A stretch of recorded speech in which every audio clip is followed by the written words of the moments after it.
ইসরায়েলের ভয়াবহ হামলার পর ইরানের পাল্টা হামলার আশঙ্কার মধ্যেই এবার ইয়েমেনও হামলা চালিয়েছে ইসরায়েলকে লক্ষ্য করে।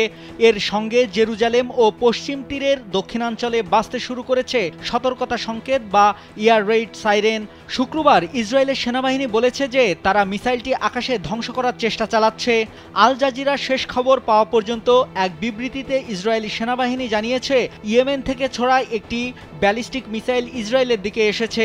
আমাদের বিমান প্রতিরক্ষা ব্যবস্থা তা ধ্বংস করার জন্য কাজ শুরু করেছে।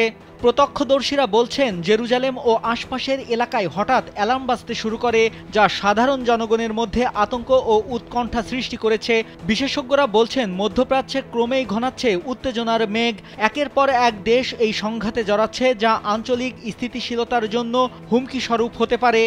এর আগে স্থানীয় সময় শুক্রবার ভোরে ইসরায়েলি বিমান বাহিনী তেহরানের বিভিন্ন গুরুত্বপূর্ণ স্থাপনায় ব্যাপক হামলা চালায়। অপারেশন রাইজিং লায়ন নামের এই অভিযানে ইরানের পরমাণু স্থাপনা, ব্যালিস্টিক ক্ষেপণাস্ত্র কারখানা এবং সামরিক কমান্ড কেন্দ্রগুলো লক্ষ্য ছিল। এদিকে ইরানে ইসরায়েলি হামলার পর নতুন করে উত্তেজনা ছড়িয়েছে মধ্যপ্রাচ্য জুড়ে। শুক্রবার ভোরে তেহরানে হামলার ঘটনায় এরই মধ্যে প্রতিক্রিয়া জানিয়েছে সৌদি আরব, তুরস্ক সহ বিশ্বের বিভিন্ন দেশ।